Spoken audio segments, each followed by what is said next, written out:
Salut l'équipe, bienvenue sur Tito Club, présenté par Mouloud Achour. Salut l'équipe, bienvenue sur Tito Club, présenté par Mouloud Achour. Philippe Gérard. Let's go. Abonnez-vous. Et cliquez bande de crevettes. On va parler un peu on va rentrer un peu plus en détail quand même parce que il faut y venir du match de Mbappé. Qu'est-ce que ça englobe? Ouais. Je trouve que là, sur les retours, y a des avis qui sont trop tranchés, qui pour moi, ils sont pas justifiés. On valorise parce qu'il a marqué 2 buts, et Dembélé, on dit qu'il n'a pas été assez présent alors que il a fait un match correct. Ouais. Je pense que c'est important qu'on revienne sur ces deux trucs. Je suis d'accord. Est-ce qu'ils sont compatibles?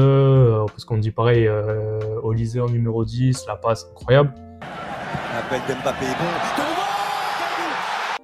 C'était fou. Mais je pense que c'est important de rappeler plus en détail ce qui s'est réellement passé et est-ce que c'est réel? Est-ce que vraiment Dembélé il est aussi nul qu'on le dit?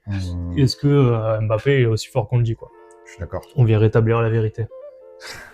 Dire la vérité sur Tito, les gars. Alors, Mbappé, pour moi...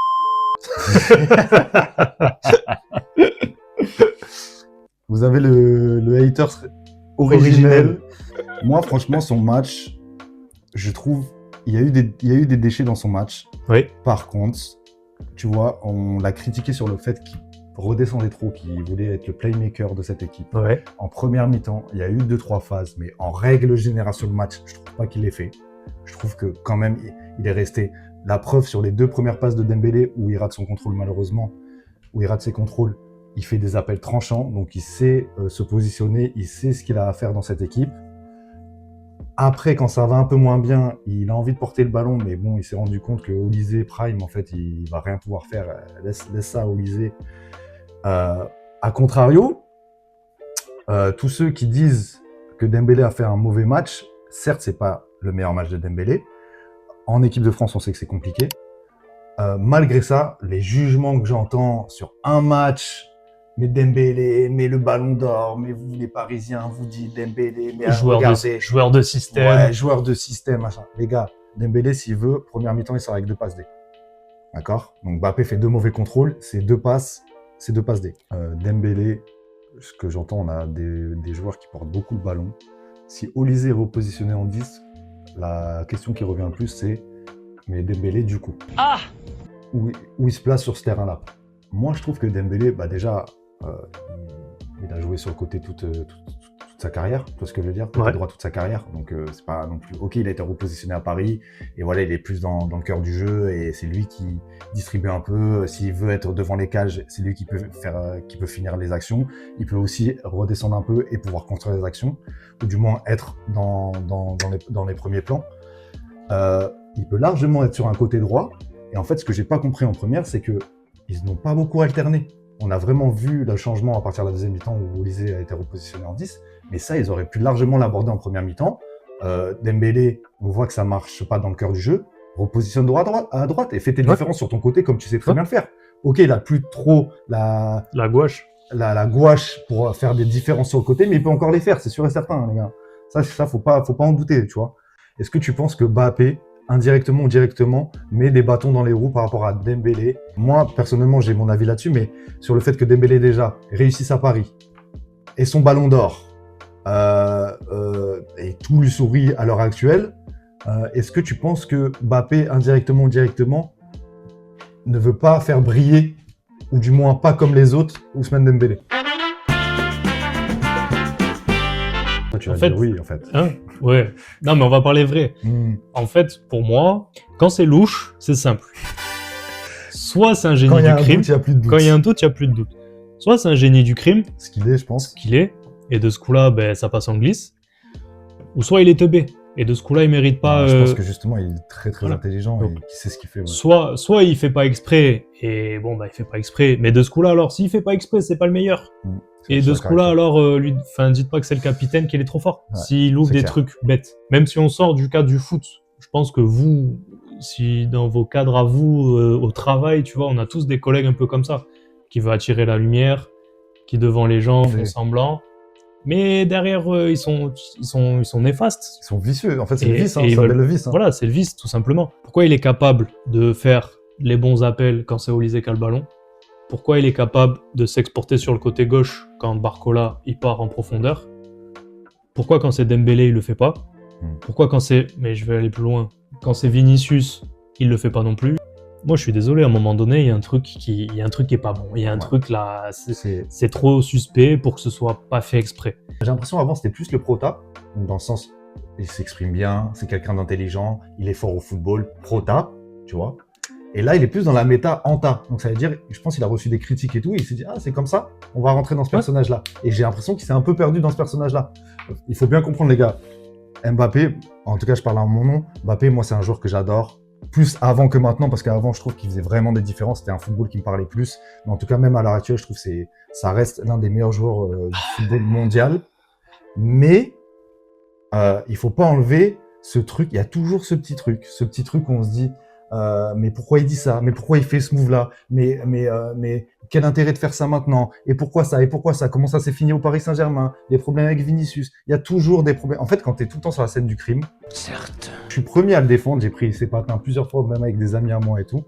Mais c'est vrai que plus je me pose la question, plus je me dis mais en fait, il y a un sérieux problème. Donc, est-ce que c'est un personnage? Et dans ces cas-là, c'est quelque chose qui peut changer, même s'il ne le fera pas, qui peut changer. Donc, c'est vraiment lui. Donc, il est vraiment devenu comme ça. On l'a vu grandir, il est vraiment devenu comme ça.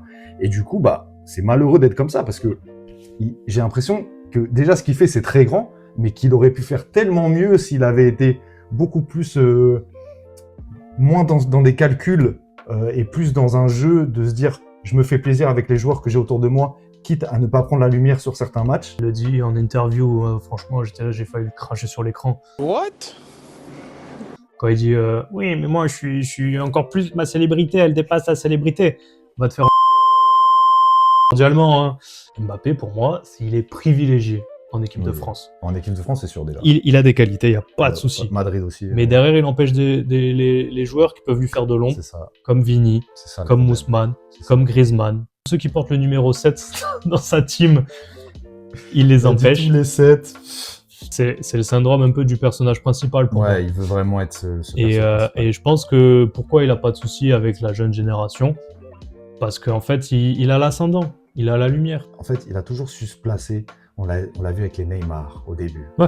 On est les meilleurs amis du monde. On a vu avec Vinicius au début, on est les meilleurs amis du monde. Et on voit que la truc se dégrade. Et je pense que quand t'es souvent, il y a souvent ce problème est récurrent, c'est que ça vient de toi, ça vient pas des autres. Donc, je pense que il veut trop, c'est bien de vouloir la lumière, mais je pense que à trop la vouloir, malheureusement, tu mets des bâtons dans les roues de gens qui pourraient t'apporter même plus, tu Même vois. plus. Mais il pourrait tellement faire Il mieux, serait tu vois. déjà, et je pense que si vraiment il avait fait des bons choix, que ce soit au niveau social, donc c'est-à-dire par rapport à ses coéquipiers, il serait beaucoup plus haut. Il serait vraiment plus haut. Parce que en fait, moi, ce que j'aime, et je prends mon parti, et je pense que c'est beaucoup de gens, ok, il y a le joueur, ok, il y a le stade, ok, mais l'affect, pour moi, ça compte énormément.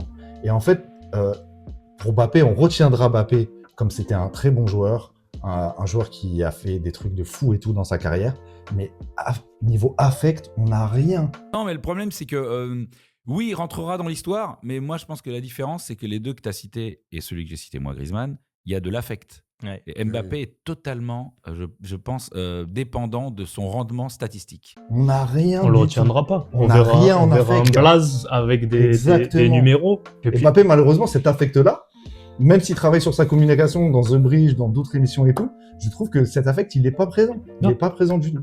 mais putain, je reviens sur quand tu dis The Bridge, à un moment donné, il le dit. Parce que c'est vrai qu'il y a des matchs où, et là je suis d'accord, où mon équipe elle a gagné 2-0, moi j'ai marqué 2 buts, j'ai rien fait du match. Mais à la fin, tu sors du stade, les 80 000 personnes, elles ont qu'un mot à la bouche, un nom, c'est le mien. Il est conscient de ça. Ouais, non, mais Mais c'est- franchement, si t'es vraiment le joueur que tu penses être et que t'es au courant de ça, bah mets la lumière sur tes collègues. Mais Est-ce que tu as déjà entendu, à part pour intérêt, mettre la lumière sur un autre membre de son équipe? bah, en fait, dernièrement pour l'équipe de France, on lui a posé des questions, il a parlé de ses coéquipiers, il a encensé Dembélé, il a encensé Olysée et tout. Mais c'est toujours pareil avec lui, on ne sait pas ce qui est vrai, ce qu'il pense réellement et la communication. Est-ce que tu le penses vraiment, tu vois? En fait, c'est ce truc-là qui fait que on ne sait jamais. C'est ça qui est chiant, tu vois. Des fois, il dit des trucs, mais on a ce truc dans nos têtes, on se dit, mais c'est quoi? C'est de la com qu'il est en train de faire ou c'est, tu vois? Et c'est ça qui est dommage. Qu'est-ce qui devrait changer, Mbappé, là, pour que dans ton cœur, ou du moins que tu te dises, vas-y, là, ça me convient. Là, ça me convient. Bah, sans même parler dans ton cœur, mais footballistiquement parlant, qu'est-ce qu'il devrait faire pour te dire, là, j'aime bien sa façon de voir les choses sur le terrain et de jouer de cette manière. Sur le terrain, c'est juste, en fait, tiens-toi à ton registre. C'est-à-dire, joue sur tes qualités. Mais il met ses buts. Certaines personnes pourront dire il t'a mis 2 buts le dernier match. Il a fait les appels qu'il fallait. À part les retours défensifs, je trouve que son match, offensivement parlant, et de ce qu'on lui demande, en tout cas contre le Sénégal et les matchs que je vois de lui, il fait le boulot. Il met ses buts, il fait la différence, il fait les appels qu'il faut. Mais qu'est-ce qu'on peut lui reprocher de jouer pour l'équipe. Il fait les appels pour lui. Même sur les 1-2. Est-ce que c'est pas aux gens de faire le jeu et après lui en finisseur, ce qu'on lui demande, ce qu'on lui a dit, t'es un 9, t'es un 9, t'es un 9. Est-ce que c'est pas ça, justement, lui il a la finition et les autres, c'est aux autres de faire le jeu, pas à lui, tu vois ce que je veux dire? Ouais, mais de ce coup-là, faut qu'on arrête de lui mettre la lumière sur lui et de un peu dire que c'est les autres. Quand t'es juste le dernier maillon du truc, c'est facile de briller, c'est facile d'avoir la lumière sur toi, c'est toi qui as mis le ballon au fond. Par contre, tes collègues qui ont souffert c'est sûr. pendant 90 minutes à récupérer des ballons, à te mettre des caviars. En fait, c'est ça. Ça veut dire si on lui sert pas des caviars, il est pas capable de marquer. Moi, j'ai plein d'actions en tête de Mbappé. Avant. Paris Saint-Germain et tout. Avant. Sur le côté, il faisait n'importe quoi. Maintenant, il peut plus le faire. C'est quoi, à la limite, quand c'était encore Mbappé Lotin,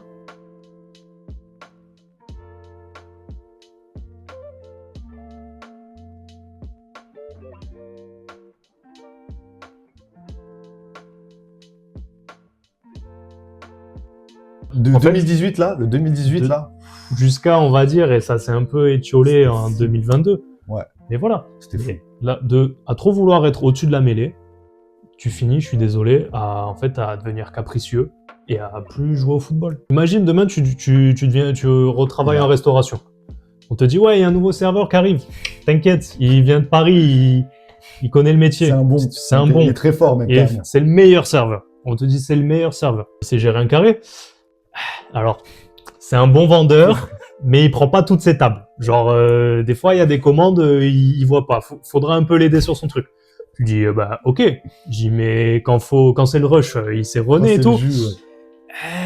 En fait, il envoie pas trop ses plats non plus et il débarrasse pas ses tables. Ah. Mais il fait du relationnel, il fait des super ventes, hein. Il te vend des bouteilles. C'est trop un bon vendeur. Il tips de ouf en plus. C'est ça, tu dis, ah ok, d'accord, franchement, s'il tips de ouf et que ses potes, il partage au moins. Ah non, ces tips, il les garde, hein. Non, mais je suis désolé. Je dis, mais même toi, tu dis ça, tu dis, oui, faut que t'ailles, en plus de gérer ton carré, de faire ton taf à toi, il faut que tu l'aides. Faut que faire son boulot. Moi, je suis désolé, va te faire mais tu rigoles. Si t'as envie de vendre des bouteilles, mais sans faire le taf derrière, deviens caviste, tu vois. Si derrière, tu fais pas les allers-retours, t'envoies pas les plats sur tes collègues, tu débarrasses pas tes tables, et que tu vas juste vendre des bouteilles de champagne. Qu'on met la lumière sur toi, voilà. Parce que et qu'en plus, pas le travail de fond derrière. Voilà. Je suis désolé. Est-ce que, avec tous ces privilèges, on peut te considérer comme le meilleur? Parce qu'il faut qu'on vous dise, on a bossé en restauration tous les deux. On a été responsables aussi tous les deux en restauration. On a vu des choses vraiment qui dépassent l'entendement sur plein de choses, sur plein de points. D'ailleurs, dites-nous si vous voulez qu'on fasse un podcast par rapport à ça, par rapport au sujet de la restauration et des anecdotes qu'on a et autres. Même inviter des amis à nous pour en parler parce que on a des choses, on a vécu des choses assez dingues dans ce milieu-là. Et je sais que ça peut intéresser beaucoup de monde. D'ailleurs, big up à tous ceux qui font de la restauration, les métiers de l'ombre comme ça. Où tous les jours, tu comptes pas tes heures et tu te donnes à fond. Bien sûr. Et c'est un métier pas assez respecté ou plus assez respecté. Et grosse force à vous. Franchement, dites-nous en commentaire si vous voulez qu'on aborde ce sujet dans un prochain podcast. Après, est-ce que c'est pas un regard de nous qui connaissons le ballon et nous qui aimons des joueurs qui ne ressemblent pas forcément à ce type de joueurs? Parce que en fait, on va prendre, vu que c'est une compétition... un mondial, c'est une compétition qui regroupe des gens, des téléspectateurs, qui sont pas forcément, qui suivent pas forcément le football tout au long de l'année. Ouais. Donc pour eux, un Mbappé, ce qu'il va représenter, en plus de la star qu'il est et qui met des buts, pour quelqu'un de lambda dans le foot, c'est quelque chose de très haut et il va dire, c'est super et c'est le plus fort et machin. Pour des gens qui regardent le ballon et qui ont une affection pour des joueurs autres que des neufs qui sont cliniques devant et au niveau du jeu, qui ne représentent pas grand-chose, subjectivement, forcément, ça nous touche moins et on est moins, en plus de tout ce qu'il fait de négatif dans sa communication et autres, ça ne nous dit pas, personnellement, nous, on n'est pas fan de ça et ça nous regarde nous plus que la masse, et du coup, la masse devrait penser de cette manière-là par rapport à Mbappé. Tu vois ce que je veux dire ou pas? C'est peut-être un truc faussé dans le sens où, bien sûr que nous, on pense comme ça, mais parce que nous, on connaît le football. Nous, on a vu depuis des années des joueurs pour qui on a de l'affection, qui ont fait de grandes choses, qui se sont donnés pour le collectif, et que c'est ce genre de joueur qu'on aime, plutôt que quelqu'un de lambda qui se dit, attendez les gars, Mbappé, c'est le plus fort du monde parce qu'il a mis 35 buts cette saison. Tu vois ce que je veux dire? Il y a ce décalage aussi, en fait. Bien sûr. Donc ouais, c'est en tout cas pour nous, nos avis à nous, c'est vrai que malheureusement, et pourtant c'est un joueur que j'aime beaucoup, et il m'a procuré des émotions de malade mental, vraiment. Plus les années passent, plus j'ai du mal à le comprendre. Et sa communication, je suis désolé, sa communication, elle est terrifiante. À voir par la suite, si, comme on a dit la dernière fois, s'il met 15 buts en Coupe du Monde, qu'il ramène la Coupe du Monde au bleu, et que malheureusement ça a desservi des gens de l'équipe, on retiendra ça et voilà. Mais de toute façon, alerte au spoil, c'est ce qui va se passer. N'hésitez pas à vous abonner, les gars. Abonnez-vous. Abonnez-vous, en fait. C'est même pas n'hésitez pas, tu t'abonnes.